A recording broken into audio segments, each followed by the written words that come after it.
আসসালামু আলাইকুম ভিউয়ার্স, আশা করি সবাই ভালো আছেন। দেখতে দেখতে চলে আসলাম মিজান ভাই হোটেল। বৃষ্টির দিন আসলে রান্না হচ্ছে কিনা আজকে আপনাদেরকে এই ভিডিওটা শেয়ার করে দেখাবো।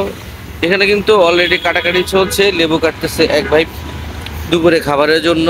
ভাই ভালো আছেন? সে কত পিস লেবু নিয়ে আসছেন? তো যাক, আপনি সবসময় কাটাকাটি করেন নাকি? সবকিছু করতে হয় যখন যেটা করা লাগে। যাক মাশাআল্লাহ, ভাই কাটাকাটি করছে। এখানে এই ভাইকে আপনারা চিনেন তো, সবসময় পানি নিয়ে আসে। আর যাক, রান্নার দিকে যাই আমরা।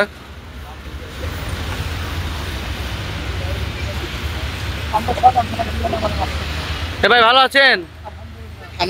সকাল সকাল বলে কি হয়েছে আপনার সাথে বুঝলাম না। কিন্তু মিজান ভাই কিন্তু অনেক ভালোবাসে এই লোকটাকে। যাই হোক, দু একটা বকা দিলেও কিন্তু আবার বুকে টানে নেই। এটা থাকবেই, একটা জায়গায় বকা ঝকা থাকবেই, আদর থাকবে, ভালোবাসা থাকবে। মিজান ভাই হ্যাঁ সব তাই না, আদর থাকবে, ভালোবাসা থাকবে, না হলে তো জমবে না। হ্যাঁ মিজান ভাই, একটা জায়গায় বকা ঝকা হবে, ঝগড়া হবে, কাটাকাটি হবে, আবার বুকে টানে নেওয়া হবে, এটাই তো নিয়ম। এটি যদি না হয় তাহলে কেমনে হবে?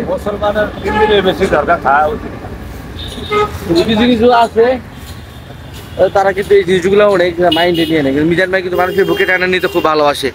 আমি কাছ থেকে যতটুকু দেখছি মাশাআল্লাহ, উনি কিন্তু অনেক ভালো মানুষ। আর যাই হোক, এখন রান্নার কি অবস্থা সেটা আপনাদেরকে দেখাই।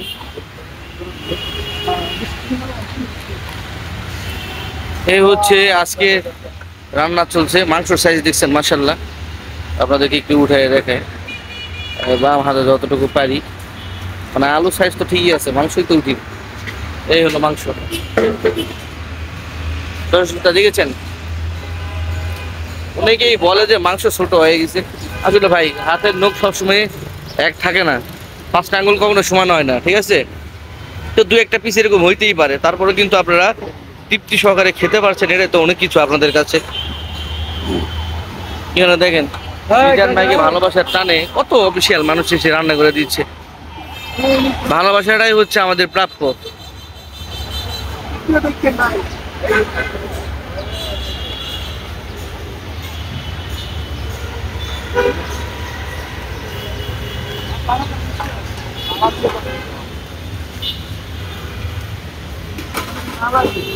তো দর্শক শ্রোতা, আপনারা যারা এখানে আসতে চান অবশ্যই চলে আসতে পারেন, কোনো সমস্যা নেই। কিন্তু এখানে এসে একটু নাটক কম করবেন, কারণ মিজান ভাই আবার নাটক দেখতে পারে না। তো যে যেখান থেকে দেখছেন ভিডিওটা অবশ্যই শেয়ার করে দেবেন। নেক্সট ভিডিওতে আবার দেখা হবে। বৃষ্টির দিনেও কিন্তু মিজান ভাই হোটেলে রান্না চলছে। আর যারা আসতে চান অবশ্যই কিন্তু ইজিলি আসতে পারবেন। মেট্রো স্টেশনের পাশে আগারগাঁও 337 নাম্বার পিলার, তার পাশেই কিন্তু একটা বট গাছের মতো জায়গা রয়েছে, সেখানেই কিন্তু রান্না বান্না চলতেছে। আপনারা আসলেই বুঝতে পারবেন যে মিজান ভাই হোটেলে একটু ভিড় লেগেই থাকে। তো সবাই ভালো রাখবেন, সুস্থ রাখবেন, আল্লাহ হাফেজ।